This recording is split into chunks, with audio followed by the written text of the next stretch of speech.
வணக்கம். மதிமுகம் செய்திகள். இன்றைய முக்கிய நிகழ்வுகளை பார்ப்பதற்கு முன்பாக தலைப்புச் செய்திகளை பார்க்கலாம். 6 அம்ச கோரிக்கைகளை வலியுறுத்தி போக்குவரத்து தொழிற்சங்கத்தினர் வேலைநிறுத்தம். தமிழ்நாடு முழுவதும் வழக்கமாக பேருந்துகள் இயக்கப்படுவதாக போக்குவரத்து துறை சார்பில் அறிக்கை. பில்கிஸ் பானு வழக்கில் நீதி நிலைநாட்டப்பட்டது ஆறுதல் அளிக்கிறது. பாஜகவின் இரட்டை நிலைப்பாட்டை காட்டுவதாக முதலமைச்சர் மு.க.ஸ்டாலின் குற்றச்சாட்டு. உலக முதலீட்டாளர்கள் மாநாடு தமிழ்நாட்டின் தொழில் வளர்ச்சியில் பெரும் பாய்ச்சலாக அமைந்துள்ளது. முதலமைச்சர் மு.க.ஸ்டாலினுக்கு வைகோ பாராட்டு. 10, 11 மற்றும் 12 ஆகிய வகுப்புகளுக்கான பொதுத் தேர்வு தேதியில் மாற்றமில்லை. சென்னையில் அமைச்சர் அன்பில் மகேஷ் பேட்டி. நீதிமன்ற தீர்ப்புகளை விமர்சிக்கும் உரிமை தனிநபர்களுக்கு கிடையாது. புதுக்கோட்டையில் சட்டத்துறை அமைச்சர் ரகுபதி பேட்டி. விரிவான செய்திகள். தமிழ்நாடு முழுவதும் தற்போதைய நிலவரப்படி 93.90% பேருந்துகள் இயக்கப்பட்டு வருவதாக போக்குவரத்து துறை சார்பில் தெரிவிக்கப்பட்டுள்ளது. போக்குவரத்து கழகங்களில் காலியாக உள்ள பணியிடங்களை நிரப்ப வேண்டும், ஓய்வு பெற்ற ஊழியர்களுக்கு வழங்கப்படாமல் உள்ள அகவிலைப்படி உயர்வை வழங்க வேண்டும் உள்ளிட்ட 6 அம்ச கோரிக்கைகளை வலியுறுத்தி போக்குவரத்து கழக தொழிற்சங்கங்கள் போராடி வருகின்றன. இதையடுத்து தொழிற்சங்க நிர்வாகிகளுடன் போக்குவரத்து துறை அமைச்சர் சிவசங்கர் நடத்திய பேச்சுவார்த்தை தோல்வியில் முடிவடைந்தது. பேச்சுவார்த்தையும் உடன்பாடு ஏற்படாததால் திட்டமிட்டபடி வேலை நிறுத்தம் நடைபெறும் என்று போக்குவரத்து தொழிற்சங்கங்கள் நேற்று அறிவித்தன. இது தொடர்பாக நேற்று பேசிய அமைச்சர் சிவசங்கர், போக்குவரத்து தொழிற்சங்கங்களின் வேலை நிறுத்தம் அரசியல் உள்நோக்கம் கொண்டதாக தெரிவித்தார். பொங்கலுக்கு சிறப்பு பேருந்துகள் அறிவிக்கப்பட்டுள்ள நிலையில் திட்டமிட்டபடி சிறப்பு பேருந்துகள் அனைத்தும் இயக்கப்படும் என்றும் அவர் தெரிவித்துள்ளார். இந்நிலையில் போக்குவரத்து ஊழியர்களின் போராட்டத்தால் பல்வேறு மாவட்டங்களில் பேருந்துகள் இயக்கம் வெகுவாக குறைந்துள்ளது. தமிழ்நாடு முழுவதும் சுமார் 1 லட்சம் தொழிலாளர்கள் வேலை நிறுத்தத்தில் ஈடுபடுவதால் 15,000 பேருந்துகள் இயங்காது என தொழிற்சங்கங்கள் அறிவித்துள்ளன. இதனால் சென்னை உள்பட பல்வேறு நகரங்களில் குறைவான எண்ணிக்கையிலேயே அரசு பேருந்துகள் இயக்கப்பட்டு வருகின்றன. இதுகுறித்து சென்னை கோயம்பேட்டில் செய்தியாளர்களை சந்தித்த அமைச்சர் சிவசங்கர், அரசு போக்குவரத்து கழக ஊழியர்களுக்கான அகவிலைப்படி உயர்வு தடுத்து நிறுத்தப்பட்டது அதிமுக ஆட்சியில்தான் என தெரிவித்தார்.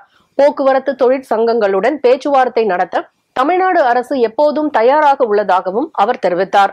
மேலும் விழுப்புரம் கோட்டத்தில் 84.02 பேருந்துகளும், சேலத்தில் 98% பேருந்துகளும், நெல்லையில் 96.76% பேருந்துகளும் இயக்கப்படுவதாக தெரிவித்துள்ளார். பில்கிஸ் பானு வழக்கில் நீதி நிலைநாட்டப்பட்டிருப்பதால் ஆறுதல் அளிப்பதாக முதலமைச்சர் மு.க.ஸ்டாலின் வரவேற்பு தெரிவித்துள்ளார். குஜராத் மாநிலத்தில் கடந்த 2002ஆம் ஆண்டு கோத்ரா ரயில் எரிப்பு சம்பவத்தை தொடர்ந்து வன்முறை மற்றும் மத கலவரம் ஏற்பட்டது. இந்த கலவரத்தில் 5 மாத கர்ப்பிணியாக இருந்த பில்கிஸ் பானுவை ஒரு கும்பல் பாலியல் பலாத்காரம் செய்த நிலையில் சிறு வயது மகள் உள்பட அவரது குடும்ப உறுப்பினர்கள் 15 பேர் கொல்லப்பட்டனர். இந்த கொடூர சம்பவம் தொடர்பாக 11 பேருக்கு 2008ஆம் ஆண்டு ஆயுள் தண்டனை விதிக்கப்பட்டது.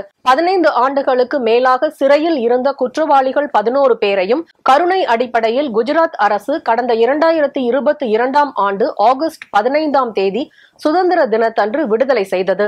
இதையடுத்து குற்றவாளிகள் முன்கூட்டியே விடுவிக்கப்பட்டதை எதிர்த்து பில்கிஸ் பானு தரப்பில் தொடர்ந்த வழக்கு விசாரணை கடந்த அக்டோபர் மாதம் நிறைவடைந்த நிலையில் தீர்ப்பு ஒத்திவைக்கப்பட்டது. இந்த வழக்கில் நீதிபதிகள் PV நாகரத்னா மற்றும் உஜ்ஜல் புயான் ஆகியோர் அடங்கிய அமர்வு நேற்று தீர்ப்பு வழங்கியது. இதில் குற்றவாளிகளை முன்கூட்டியே விடுதலை செய்த குஜராத் அரசின் உத்தரவை ரத்து செய்த உச்சநீதிமன்றம் பில்கிஸ் பானுவின் மனு விசாரணைக்கு உகந்ததுதான் என தெரிவித்துள்ளது. வழக்கில் குற்றவாளிகளுக்கு நிவாரணம் வழங்கவோ முன்கூட்டியே விடுதலை செய்யவோ குஜராத் அரசுக்கு அதிகாரம் இல்லை என்றும் விசாரணை தொடர்ந்து நடைபெறும் என்றும் நீதிபதிகள் தெரிவித்தனர். இதுகுறித்து காங்கிரஸ் மூத்த தலைவர் ராகுல் காந்தி வெளியிட்டுள்ள எக்ஸ் பதிவில், திமிர் பிடித்த பாஜக அரசுக்கு எதிரான நீதியின் வெற்றிக்கான அடையாளம் என்று பதிவிட்டுள்ளார். தேர்தல் ஆதாயங்களுக்காக நீதியை கொல்லும் போக்கு என்பது ஜனநாயக அமைப்புக்கு மிகவும் ஆபத்தானது என்றும் அவர் தெரிவித்துள்ளார். முதலமைச்சர் மு.க.ஸ்டாலின் வெளியிட்டுள்ள பதிவில், நீதி கேட்டு பில்கிஸ் பானு நடத்திய நெடும் பயணத்துக்கு கிடைத்துள்ள வெற்றி பாதிக்கப்படும் ஒவ்வொரு பெண்ணுக்கும் ஊக்கத்தையும் போராடும் மன உறுதியையும் தந்துள்ளதாக தெரிவித்துள்ளார். அஞ்சாமலும் சலிப்பின்றியும் அவர் நடத்திய போராட்டம் வரலாற்றில் நிலைத்து நிற்கும் என்றும் அவருக்கும் அவருக்கு துணையாக நின்ற மூத்த வழக்கறிஞர்கள் உள்ளிட்ட ஜனநாயக சக்திகள் அனைவருக்கும் பாராட்டுகள் என தெரிவித்துள்ளார். உலக முதலீட்டாளர்கள் மாநாடு தமிழ்நாட்டின் தொழில் வளர்ச்சியில் பெரும் பாய்ச்சலாக அமைந்ததாக மதிமுக பொதுச் செயலாளரும் மாநிலங்களவை உறுப்பினருமான வைகோ பாராட்டு தெரிவித்துள்ளார். இது தொடர்பாக அவர் வெளியிட்டுள்ள அறிக்கையில், ஜனவரி 7, 8 ஆகிய நாட்களில் சென்னையில் நடைபெற்ற உலக முதலீட்டாளர்கள் மாநாடு தமிழ்நாட்டின் தொழில் வளர்ச்சியில் மிகப்பெரிய சாதனையை நிகழ்த்தி உள்ளதாக பாராட்டு தெரிவித்துள்ளார். மாநாட்டின் நிறைவு விழாவில் சிறப்புரை ஆற்றிய முதலமைச்சர் மு.க.ஸ்டாலின், முன் எப்போதும் இல்லாத அளவாக 6,64,180 கோடி ரூபாய் என்பதை இந்தியாவே உற்று நோக்கும் என்றும், இதன் மூலம் 26,90,657 வேலை வாய்ப்புகள் உருவாக்கப்படும் என்றும் குறிப்பிட்டது அனைவருக்கும் அளவு கடந்த மகிழ்ச்சியை ஏற்படுத்துவதாக வைகோ நெகிழ்ச்சி தெரிவித்துள்ளார். சிங்கப்பூர், ஜப்பான், ஐக்கிய அரபு நாடுகள் உள்ளிட்ட பல நாடுகளுக்கும் முதலமைச்சர் மேற்கொண்ட சுற்றுப்பயணத்தின் விளைவாக ஏற்பட்டுள்ள பெரும் சாதனை என குறிப்பிட்டுள்ள வைகோ, தமிழ்நாடுதான் தெற்காசியாவின் முதன்மை மாநிலமாக உயர்ந்து வரும் என சமூக வலைதளத்தில் முதலமைச்சர் மு.க.ஸ்டாலின் பதிவு செய்துள்ள செய்தி அனைவருக்கும் பெருமிதம் அளிப்பதாக குறிப்பிட்டுள்ளார். மேலும் இச்சாதனை தமிழ்நாட்டு வரலாற்றில் வைர எழுத்துக்களில் என்றென்றும் நிலைத்து நிற்கும் என்றும் வைகோ பாராட்டு தெரிவித்துள்ளார். தொழில் வளர்ச்சியின் மூலம் பொருளாதார நிறைவு காணவும், லட்சக்கணக்கான தமிழ்நாட்டு இளைஞர்களுக்கு வேலை வாய்ப்பினை பெற்றுத்தரவும், நாட்டை வலுவான பாதைக்கு அழைத்து செல்லவும் அரும்பணி ஆற்றி வரும் முதலமைச்சருக்கு பாராட்டுகள் என்று வைகோ தமது அறிக்கையில் குறிப்பிட்டுள்ளார்.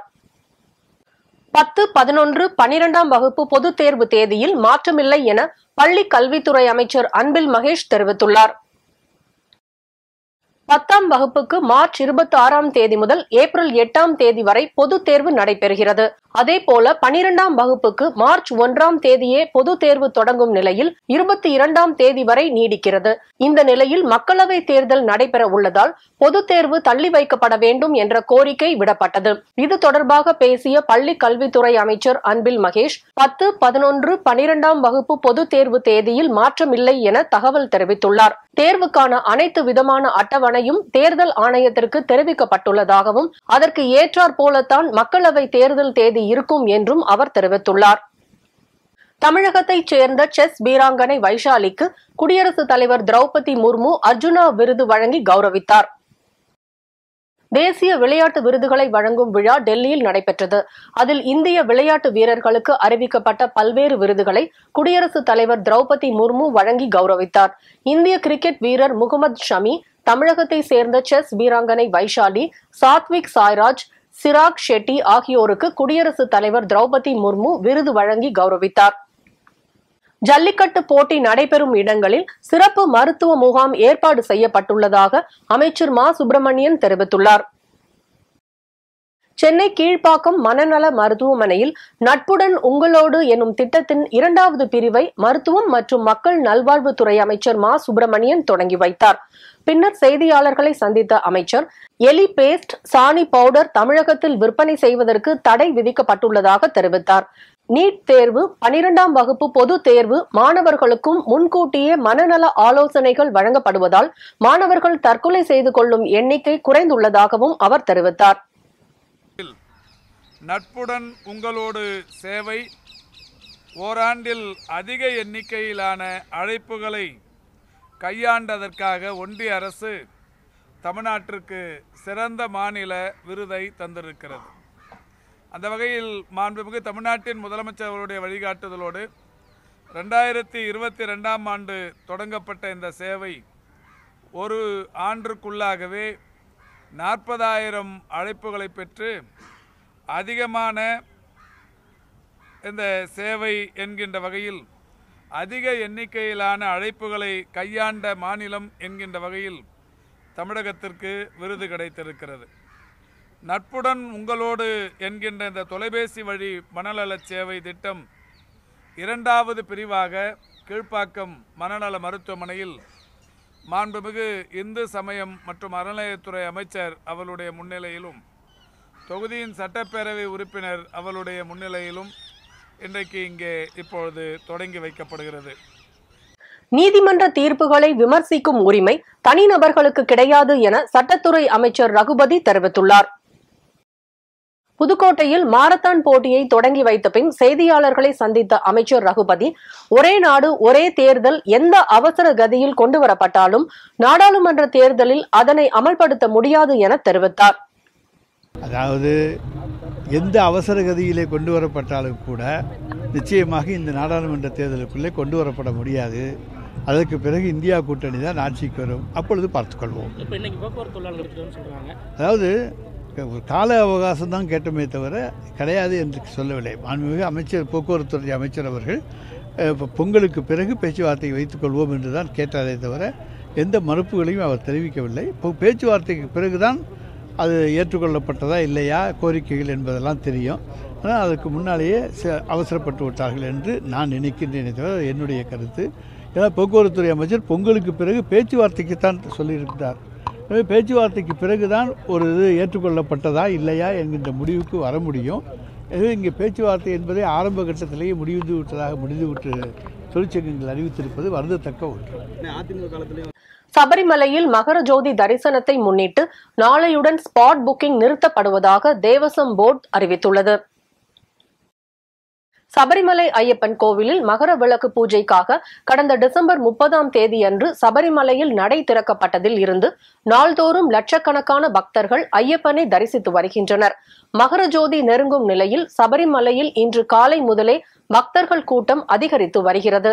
சபரிமலையில் ஜனவரி 15ஆம் தேதி அதிகாலை மகர சங்கிரம பூஜையும் மாலையில் மகர ஜோதி தரிசனமும் நடைபெற உள்ளது. இந்நிலையில் மகர ஜோதி தரிசனத்தை முன்னிட்டு பக்தர்கள் கூட்டம் நாளுக்கு நாள் அதிகரித்து வருவதால் சபரிமலை ஐயப்பன் கோவிலில் நாளையுடன் ஸ்பாட் புக்கிங் நிறுத்தப்படுகிறது என தேவசம் போர்டு அறிவித்துள்ளது. 14ஆம் தேதி 50,000 பேருக்கும் 15ஆம் தேதி 40,000 பேருக்கும் மட்டும் சாமி தரிசனம் செய்ய அனுமதி வழங்கப்பட்டுள்ளதாகவும் தேவசம் போர்டு அறிவித்துள்ளது.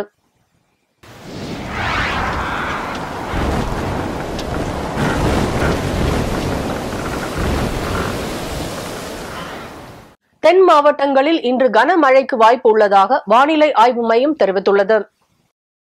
வட தமிழக கடலோர பகுதிகளில் வளிமண்டல கீழடுக்கு சுழற்சி நிலவுகிறது. அதேபோல் தென்கிழக்கு அரபிக்கடல் பகுதிகளில் வளிமண்டல கீழடுக்கு சுழற்சி நிலவுகிறது.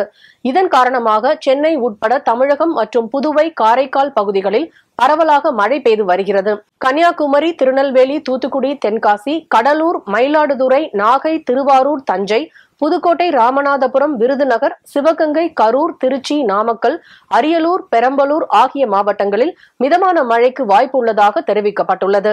தென் தமிழக கடலோர பகுதிகள், மன்னார் வளைகுடா மற்றும் குமரிக்கடல் பகுதிகளில் மணிக்கு 40 முதல் 55 கிலோமீட்டர் வேகத்தில் காற்று வீசக்கூடும் என்பதால் மீனவர்கள் மீன்பிடிக்க கடலுக்கு செல்ல வேண்டாம் என்று தெரிவிக்கப்பட்டிருந்தது. திருப்பத்தூர் மாவட்டம் ஆம்பூர் அருகே கார் மின் கம்பம் மீது மோதிய விபத்தில் கல்லூரி மாணவர்கள் 6 பேர் படுகாயம் அடைந்தனர். திருப்பத்தூர் மாவட்டம் வாணியம்பாடி இஸ்லாமிய கல்லூரியில் பயின்று வரும் கல்லூரி மாணவர்கள் 6 பேர் கல்லூரி முடிந்து காரில் ஆம்பூர் நோக்கி சென்று கொண்டிருந்தனர். அப்போது ஆம்பூர் அடுத்த செங்கிலிக்குப்பம் தேசிய நெடுஞ்சாலையில் கார் ஓட்டுநரின் கட்டுப்பாட்டை இழந்து மின்கம்பம் மீது மோதி தலைக்குப்புற கவிழ்ந்து விபத்துக்குள்ளானது. இதில் காரில் பயணம் செய்த 6 மாணவர்கள் படுகாயங்களுடன் அதிர்ஷ்டவசமாக உயிர் தப்பினர். காயமடைந்தவர்களை அப்பகுதி மக்கள் மற்றும் காவல்துறையினர் மீட்டு சிகிச்சைக்காக வாணியம்பாடி அரசு மருத்துவமனையில் அனுமதித்தனர். மேலும் இந்த விபத்தில் தலையில் பலத்த காயமடைந்த கல்லூரி மாணவர் நௌமான் என்ற மாணவர் உயிருக்கு ஆபத்தான நிலையில் வேலூர் அரசு மருத்துவமனைக்கு மேல் சிகிச்சைக்காக அனுப்பி வைத்தனர். இந்த விபத்து குறித்து காவல்துறையினர் வழக்கு பதிவு செய்து விசாரணை மேற்கொண்டு வருகின்றனர். மயிலாடுதுறை திருவாடுதுறை ஆதீனத்தின் ஸ்ரீ கோ முக்தீஸ்வரர் திருக்கோயிலில் தை ரத சப்தமி பெருவிழா கொடி ஏற்றத்துடன் துவங்கியது. மயிலாடுதுறை மாவட்டம் குத்தாலத்தை அடுத்த திருவாடுதுறை ஆதீனத்தில் உள்ள ஸ்ரீ கோ முக்தீஸ்வரர் கோயிலில் தை ரத சப்தமி பெருவிழா கொடியேற்றத்துடன் துவங்கியது. முன்னதாக கொடிமரத்துக்கு பால், சந்தனம், மஞ்சள் உள்ளிட்ட பல்வேறு திரவியங்களால் சிறப்பு அபிஷேக ஆராதனைகள் செய்யப்பட்டது. தொடர்ந்து ரிஷப கொடி ஏற்றப்பட்டு திருவாடுதுறை ஆதீன குரு மகா சன்னிதானம் ஸ்ரீலஸ்ரீ அம்பலவான தேசிக பரமாச்சாரிய சுவாமிகள் பங்கேற்று சிறப்பு வழிபாடு நடத்தினார். இதில் திரளான பக்தர்கள் கலந்து கொண்டு வழிபாடு செய்தனர். மதுராந்தகம் அருகே தொடர்ந்து இருசக்கர வாகனம் திருட்டில் ஈடுபட்ட 3 பேரை காவல்துறையினர் கைது செய்து சிறையில் அடைத்தனர். செங்கல்பட்டு மாவட்டம் மதுராந்தகம் அருகே பல்வேறு பகுதிகளில் இருசக்கர வாகனம் திருடு போவதாக காவல்துறையினருக்கு புகார் வந்துள்ளது. இதனைத் தொடர்ந்து வழக்கு பதிவு செய்து காவல்துறையினர் அப்பகுதியில் பொருத்தப்பட்டிருந்த சிசிடிவி கேமரா காட்சிகள் மூலமாக திருடர்களை தேடி வந்தனர். இந்நிலையில் புதுப்பட்டு கிராமத்தில் காவல்துறையினர் வாகன சோதனையில் ஈடுபட்டிருந்த போது அந்த வழியாக இருசக்கர வாகனத்தில் வந்த 3 இளைஞர்களை மடக்கி விசாரணை செய்ததில் முன்னுக்கு பின் முரணாக பதில் அளித்ததால் மூவரையும் காவல் நிலையத்திற்கு அழைத்து சென்று விசாரணை செய்தனர். இதில் சூனாம்பேடு பகுதியை சேர்ந்த அஜித்குமார், விழுப்புரம் மாவட்டத்தை சேர்ந்த ஆனந்த் மற்றும் 17 வயது சிறுவன் ஆகிய மூவரும் சேர்ந்து பல்வேறு பகுதிகளில் தொடர்ந்து இருசக்கர வாகன திருட்டில் ஈடுபட்டு வந்ததை ஒப்புக்கொண்டனர். இதையடுத்து காவல்துறையினர் 3 பேர் மீதும் வழக்கு பதிவு செய்து அவர்களிடமிருந்து 13 இருசக்கர வாகனங்கள் பறிமுதல் செய்தனர்.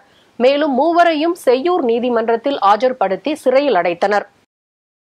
திருப்பூர் மாநகராட்சிக்கு உட்பட்ட பகுதியில் செயல்பட்டு வரும் மாநகராட்சி நடுநிலைப் பள்ளியில் மதிமுக செயலாளர் சார்பில் கூடுதல் வகுப்பறைகள் கட்டுவதற்கான அடிக்கல் நாட்டு விழா நடைபெற்றது. திருப்பூர் மாநகராட்சிக்கு உட்பட்ட 24வது வார்டு பகுதியில் மாநகராட்சி நடுநிலைப் பள்ளி இயங்கி வருகிறது. இங்கு சுமார் 500க்கும் மேற்பட்ட மாணவ மாணவிகள் பயின்று வருகின்றனர். இந்நிலையில் மாணவ மாணவிகளின் நலனை காக்க கூடுதல் வகுப்பறைகள் தேவைப்பட்ட நிலையில் மதிமுக மாநகர மாவட்ட செயலாளர் நாகராஜ் அவர்களின் முயற்சியில் பள்ளி மேம்பாட்டு மானியத்தின் சார்பில் 35 லட்சம் ரூபாய் மதிப்பீட்டில் புதிய 2 வகுப்பறை கூடுதல் கட்டிடம் கட்டுமான பணி துவக்க விழா மாநகராட்சி 1ஆம் மண்டல தலைவர் உமா மகேஸ்வரி தலைமையில் நடைபெற்றது. இந்த நிகழ்ச்சியில் பள்ளி ஆசிரியர்கள் மற்றும் அரசு துறை அதிகாரிகள் கலந்து கொண்டனர்.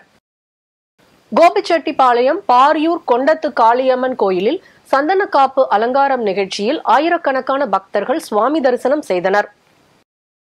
ஈரோடு மாவட்டம் கோபிச்செட்டிப்பாளையம் அருகே உள்ள பிரசித்தி பெற்ற பாரியூர் கொண்டத்து காளியம்மன் கோயில் தேர் திருவிழா ஆண்டுதோறும் வெகு விமர்சையாக நடைபெறுவது வழக்கம். இந்நிலையில் இந்த ஆண்டு பாரியூர் கொண்டத்து காளியம்மன் தேர் திருவிழா கடந்த டிசம்பர் 28ஆம் தேதி பூச்சாட்டுதலுடன் தொடங்கிய 5 நாட்கள் நடைபெறும்.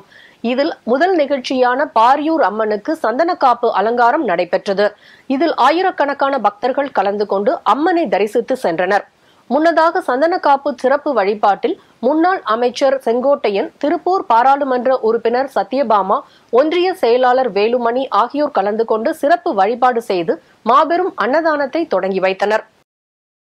பழனியில் பாலாறு அணை பகுதியில் தொடர் கனமழை பெய்து வருவதால் அணை முழு கொள்ளளவு எட்டியுள்ளதால் அணையின் கரையோர மக்களுக்கு வெள்ள அபாய எச்சரிக்கை விடப்பட்டுள்ளது. திண்டுக்கல் மாவட்டம் பழனி அருகே மேற்கு தொடர்ச்சி மலையை ஒட்டி வரதமா நதி அணை, குதிரை ஆறு அணை, பாலாறு, பெருந்தலாறு என 3 அணைகள் உள்ளது. பழனி பகுதியில் தொடர் கனமழை பெய்து வருவதால் 3 அணைகளும் நிரம்பி வருகிறது. தற்போது பாலாறு, பொருந்தலாறு அணையின் முழு கொள்ளளவு 64 அடியையும் எட்டியுள்ளது.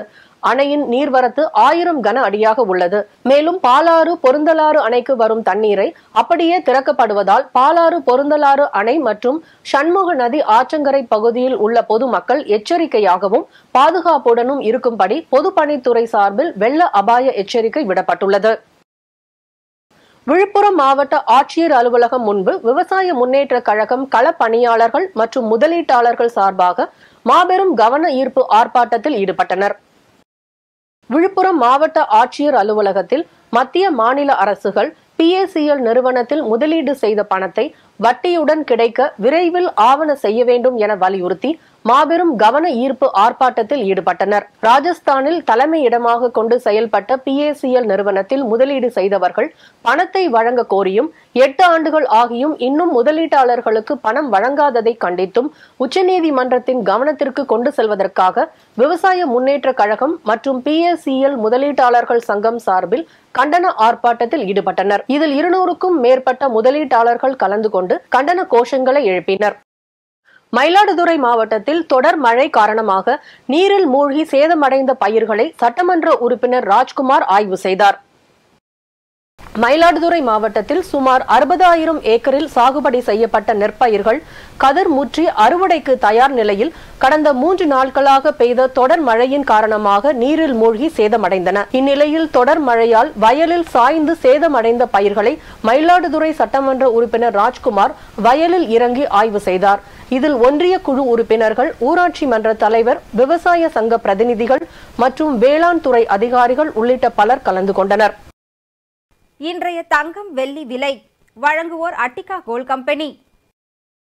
சென்னையில் இன்று 22 கேரட் ஆபரண தங்கத்தின் விலை கிராமுக்கு 10 ரூபாய் குறைந்து 5820 ரூபாய்க்கு விற்பனை செய்யப்படுகிறது.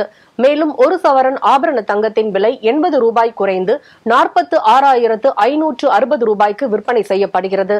வெள்ளியின் விலை கிராமுக்கு 20 காசுகள் உயர்ந்து 1 கிராம் வெள்ளி 78 ரூபாய்க்கும் 1 கிலோ வெள்ளி 78,000 ரூபாய்க்கும் விற்பனை செய்யப்படுகிறது.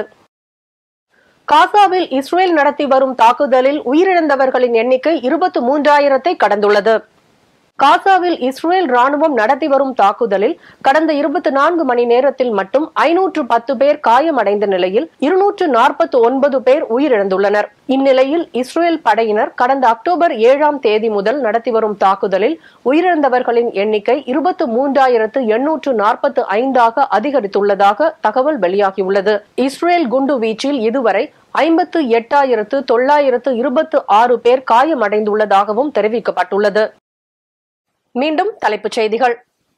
6 அம்ச கோரிக்கைகளை வலியுறுத்தி போக்குவரத்து தொழிற்சங்கத்தினர் வேலைநிறுத்தம்.